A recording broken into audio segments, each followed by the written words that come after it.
listening to the Daily Yogi podcast. Every weekday, I'll share timeless yogi wisdom in bite-sized relatable lessons you can apply immediately to help you expand your perspective on life. I've always been struck by a peculiar contradiction at Catholic funerals. Death comes. We're taught that it's merely a passage to eternal life, a joyous reunion with God in heaven. The teaching is clear. Yet, our funeral practices tell a different story. We dress in black, we speak in whispers, we weep openly as if facing an ending rather than a beginning. If we truly believed in the promise of eternal life, shouldn't our response to death be radically different? This isn't to dismiss grief. The pain of separation is real, regardless of our beliefs.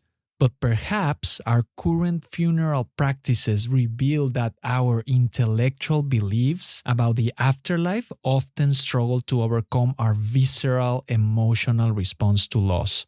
What if we reimagine funerals as celebrations of eternal life rather than mourning death? A gathering where black is replaced with vibrant colors, where tears of grief mingle with laughter as loved ones share stories of adventures shared, lessons learned, and lives touched. Never denying loss, but with a deeper embrace of what we claim to believe, that death is not the end. This is what the ancient yogis understood so deeply. They taught that your real self, your true essence, is indestructible, eternal. Not the body, not the personality, but pure spirit, a spark of the divine fire, a drop in the cosmic ocean. What appears as death is merely a transition, a changing of forms. Even materialists and scientists arrive at a similar conclusion, though through a different path.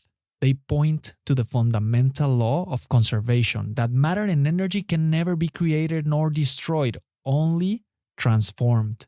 Our bodies, composed of atoms and energy, don't disappear, but simply change form. The carbon, nitrogen, and other elements that make up our physical form will continue their cosmic dance, becoming part of soil, plants, and other living things. Death is not an ending, but a transformation, a return to the endless cycle of matter and energy that makes up our universe. When we dare to reimagine death's rituals, we'll begin to embody what we claim to believe. The shift begins here. When you deeply internalize the idea of eternal consciousness, it transforms not just how you face death, but how you live. Time slows down. It frees you from the desperate rush to accomplish everything now, while paradoxically making each moment more precious.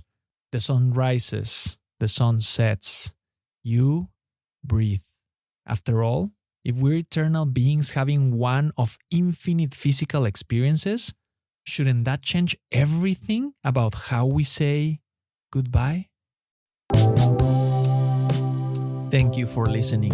If you found value in today's episode, rate the show or share with a friend. And remember, take this reflection into the silence, and I'll see you next time.